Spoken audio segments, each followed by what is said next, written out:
Il-lingwa hi għodda li bija nikkomunikaw kuljum u aktar kemm wieħed ikun jaf lingwi aktar jinfetħu toroq sabiex ikun jista' jifhem aktar nies minn pajjiżi differenti. Dan kien is-sentiment wara ċ-ċelebrazzjoni tal-Jum Ewropew għal-Lingwi fejn ġiet iċċelebrata wkoll id-diversità ta' lingwi li jintużaw fl-Unjoni Ewropea.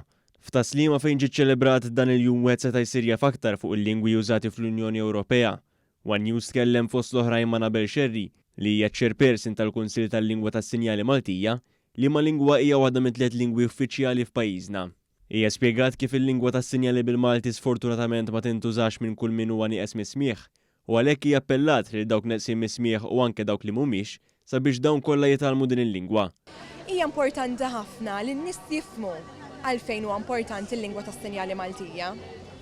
Din hija lingwa uffiċjali ta' Malta, l-lingwa tas-sinjali Maltija. U aħna nixtiequ iktar għarfien,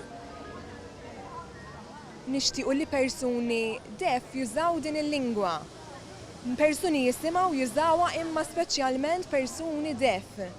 Intant David Schembri li huwa uffiċjal tal-lingwa fih dan ir-rappreżentanza tal-Kummissjoni Ewropea f'Malta spjega kif aktar għarfien tal-lingwi tfisser aktar opportunitajiet.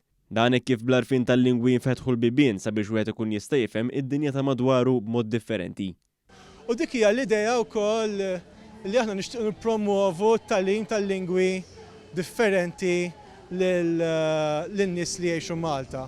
Illi mhux biss għandhom jitgħallmu l-Ingliż, għandhom jitgħallmu l-Malti, iżda x'fiha titgħallem l-Ispanjol, titgħallem it-Taljan, titgħallem il-Franċiż, il-Ġermaniż.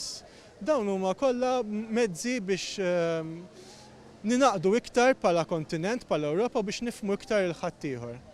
Waqt dan il-jum kienet għaddejja wkoll il-kampanja Lil Sin Malti għal qalbi li kienet nediet biex tissalvagwardja l-lingwa Maltija u tara li l-Malti jintuża tajjeb.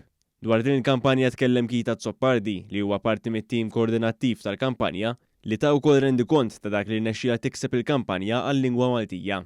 Sissa missejna mal-Malti għal-barranin u fost it-temi oħra li ħamissu magħhom il-Malti u l-edukazzjoni, il-Malti u l-letteratura u l-qudiem ħajkonna wkoll temi oħra li ħanħarsu lejhom.